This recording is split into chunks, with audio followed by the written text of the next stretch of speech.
Sir, मैं आपके माध्यम से एक सलाह दे देती हूँ। हमारे प्रधानमंत्री महोदय 12 सालों से इस सदन में हैं, मैं मात्र 12 महीनों से हूँ। फिर भी छोटी सी सलाह है।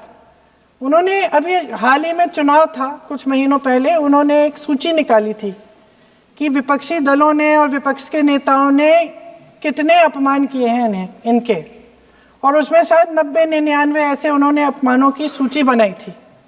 तो मैं उनको एक छोटी सलाह देना चाहती हूँ कि नेहरू जी से जितनी भी शिकायतें हैं, जितनी भी गलतियां उन्होंने की आपके जहन में, जितनी भी गालियां देनी है, जितना भी अपमान करना है, उसकी भी एक सूची बना दीजिए। नहीं, बात खत्म नहीं है।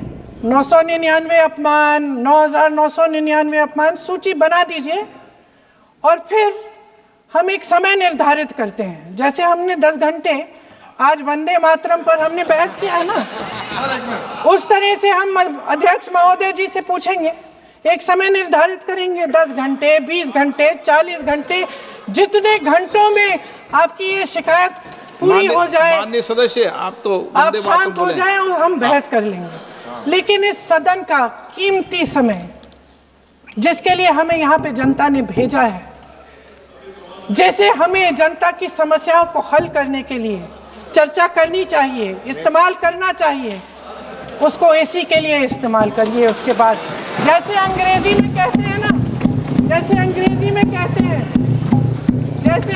में कहते हैं कि once and for all let's close the chapter, close कर लीजिए। देश सुन लेगा क्या क्या शिकायतें हैं, किसने क्या किया, इंदिरा जी ने क्या किया, राजीव जी ने क्या किया, परिवारवाद क्या होता है, नेहरू जी ने कौन सी गलतियां की, सुना लीजिए, फिर खत्म। उसके बाद बेरोजगारी, महंगाई,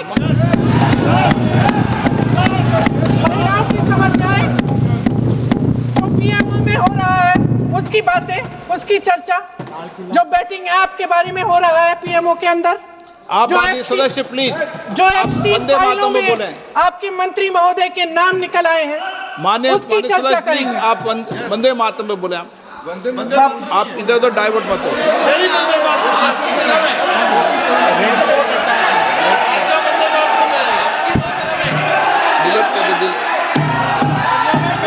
क्या हो गया? आप 1 मिनट, हाँ कर दिया। क्या हो गया? अंत में चिड़ी गए।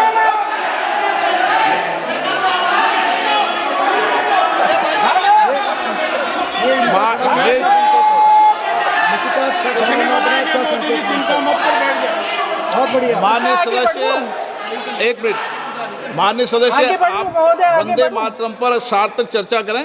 ठीक सर, इधर उधर डाइवर्ट यही थी सर, संक्षिप्त में बात यही थी, कोई डाइवर्ट नहीं होना चाहिए। अतीत में बातें करते रहते हैं। माननीय सदस्य नहीं, आप बिना तथ्यों के कोई बात नहीं करें।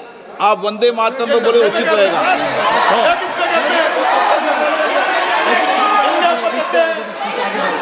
मैं प्लीज, अध्यक्ष महोदय, मैं आपकी बात मानती हूँ, लेकिन बिना तथ्य के बहुत सालों के लिए ये हम पर आरोप डाल रहे हैं।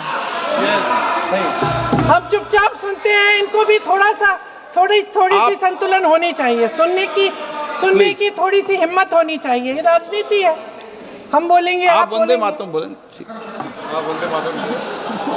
वंदे मातरम सर। महोदय, आज की ये बहस सिर्फ ध्यान भटकाने के लिए की जा रही है, क्योंकि ये सरकार इस देश के वर्तमान की असलियत छिपाना चाहती है।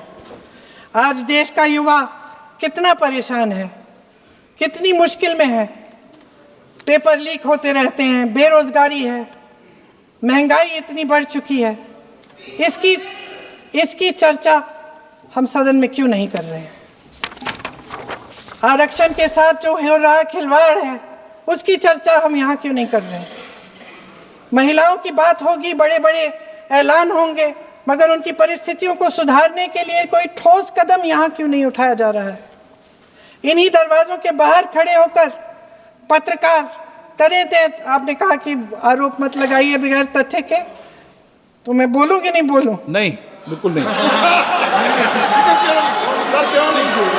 नो, आप उधर की बात मत बोलो। आप जल्दी से सदन में जो कुछ भी बोले वो तथ्यों से बोले।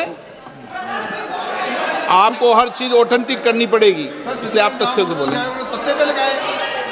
अच्छा सर, बड़े बड़े शहरों में प्रदूषण है, लेकिन हम इस सदन में बैठकर सिर्फ छोटी छोटी बातें करेंगे। जी,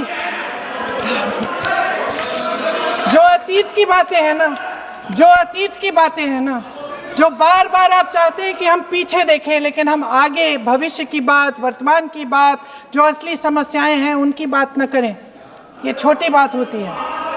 आप में हिम्मत है तो भविष्य की बात करिए, हिम्मत है तो बात करिए कि बेरोजगारी क्यों है, कि पेपर लीक क्यों होते हैं।